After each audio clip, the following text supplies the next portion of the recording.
Oh, hello Brew Squad, this is your tank Jebediah. We're getting ready to get into Molten Core, so let's go over some safety tips.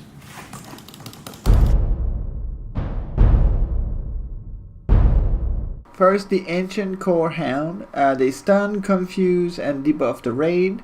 You want to stay away from the head and always have them faced away from the raid because they also have a fire breath. Don't stand in the fire.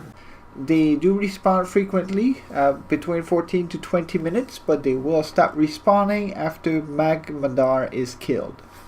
Lava Annihilator. They are stationary. You want to move in, stay close to the tank, because these drop aggro frequently, so you have to allow the tanks to regain aggro.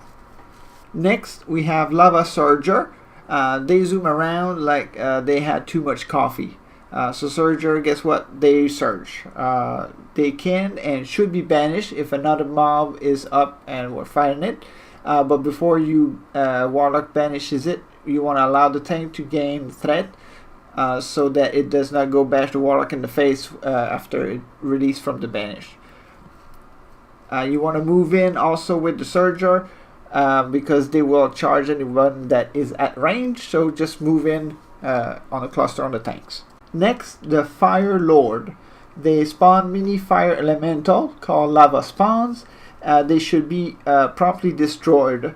But if the Fire Lord is about 5 to 10% HP, then you want to kill the Fire Lord first and then deal with the last spawn. The Molten Destroyer. Destroyers, they enrage when their friend dies.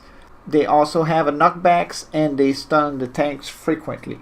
Okay, so that covers for the trash mobs. Now let's go over first aid tips for the first few bosses we will encounter.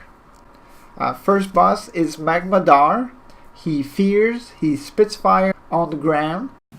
Don't stand in the fire. So to help with the fight, you can use a shrink ray or a trank shot to dispel the enrage. Next boss is Luciferon. So lots of cleansing and decursing to do on the fight. Yeah, cleanse. You want to stay away from the boss's bodyguard if you're not a tank or a melee fighter. And the ants can mind control, so they have to be killed first.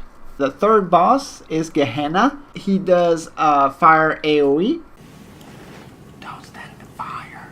Again, on this fight, there is lots of decursing to do. Yeah, cleanse. And you want to kill the bodyguards first. Finally, there is Gar. There are a lot of ants, so we will banish some of them. We kill the ants first. You want to move away from the ants before they die because they explode when they die. Also, Gar does dispelling, so do not rebuff mid-fight. You will just waste your mana. Alright guys, thanks for watching and we'll see you Friday. Dust and Fire.